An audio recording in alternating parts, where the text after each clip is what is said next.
What it do, YouTube? We back with another one, man. It's the Fly High guy. You already know who it is. So we chilling at the crib today. I wasn't able to get out and hit the range, so I figured I'd talk to y'all today about a couple holsters that I did pick up. Look forward to flying any chance you got. Hold up right quick, let me go grab one of What them. is this about?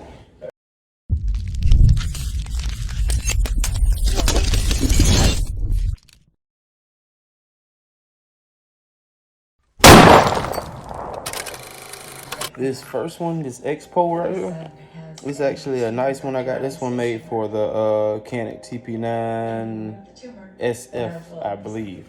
And it's also a nice holster. It does not come optic cut, as you can see, or light bearing. So that's one reason why I did swap this one out to something a little bit different. I ended up grabbing, I believe it was the Glock 17, and it's not an MOS, so it's not optic cut, but I ended up knocking out the dovetail and dropping a plate on the back and mounted the 507K. I don't know if y'all seen that video, but I ended up picking this one up. It's the carbon fiber look optic cut for the Glock 17. I believe this is the Glock 17 holster. Like I said, We the People holsters.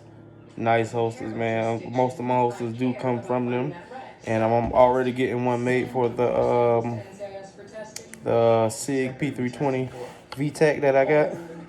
And this one right here, this is another Glock 17 holster from We the People. As you can see, this is the first one I bought because it's not cut for an optic. And like I was saying before it cut out, it is not cut for a light. So that's another thing that, like I said, I've been slipping on. I've been needing to get me some lights, that's for sure, so I can swap them between pistols and stuff like that. Because now this is one of my favorite ones though. I got a little Spartan holster made, I guess like the Spartan theme. If y'all can see that. Yeah, that little bit nice right here. I got this one made for the M&P Shield. Yeah, the M&P Shield Plus, the Performance Center, the little short boy I got. So that's nice for deep concealment, something that's good that you can paint its carry and stuff like that. See, these bigger ones, they made for inside the waistband carry, but with a full-size gun like this, it ain't gonna be fun because you're gonna have it pointing down on your boys down there. You feel me?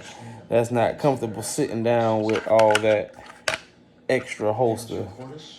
It's a lot of extra holster compared to either a nice short boy right there. Look how much shorter that one is than that one.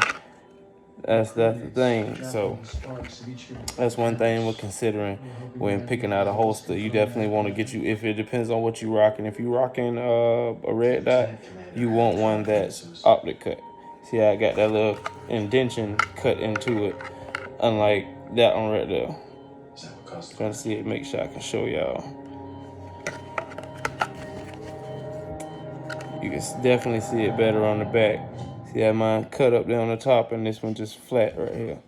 It ain't got nothing on it, so that's to show you that's the difference between an optic cut and a light cut. It just have a big enough for whichever light that you pick out.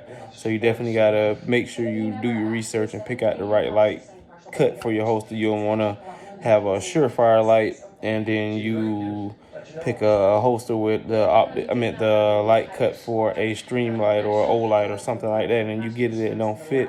You have to go through a return process and all that. So definitely make sure you do that. And it depends on the material. These are Kydex holsters, so it's all made out of a Kydex. It's basically just like a polymer or hard plastic. Some people rock leather holsters. Some people, to each his own, really.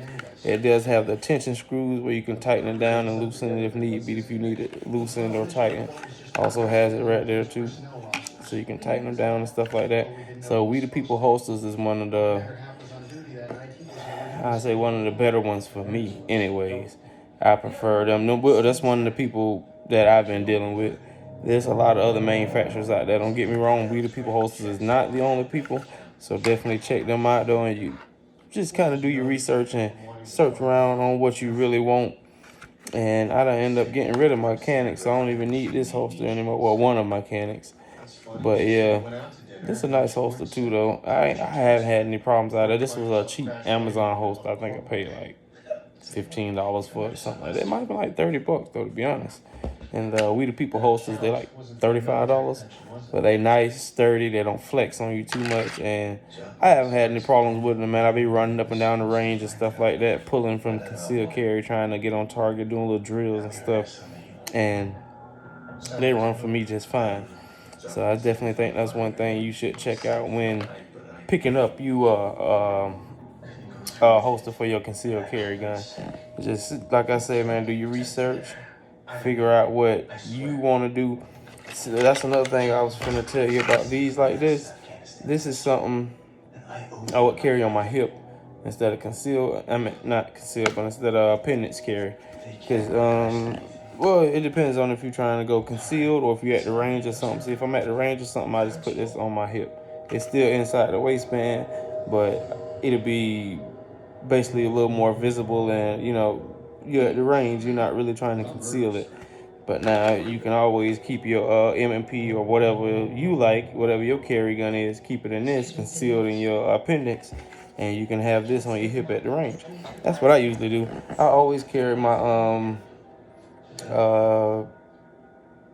I guess compact pistol, either like the M&P or the GX4 or the Canik subcompact, something like that. I switch up a lot, and then if I feel like, if it's a pretty cool day, I'm throwing on a jacket or something, I might throw. I don't carry the FNX 45 before. Lately, I've been carrying the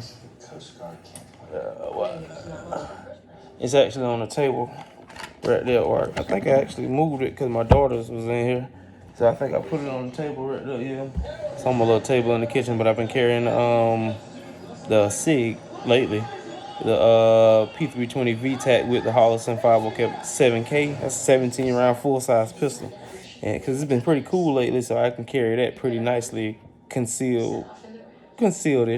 You can't see it. It doesn't print too much with the clothes that I wear. That's another thing too. When you picking out what you're going to wear for that day, you definitely need to check yourself out in the mirror, make sure you're not printing too much, or if you need to wear looser clothes, if you're going to wear a larger, if you're going to carry a larger weapon, like a full-size pistol or something and conceal. But if you got you a nice little M&P, or like, especially like the Taurus GX4, the Glock 43X, the Glock 43, the 26, stuff like that, the smaller ones, then yeah, you'd be good to go with like a regular t-shirt, maybe throw on a little sweater or something, a little sweatshirt. But with the FNX 45, that SIG I got, the Glock 17 and full-size pistols, you probably want to wear like a little jacket over it so you don't print too much. But yeah, man, instead of going on ranting too much, just really just talk about the holsters.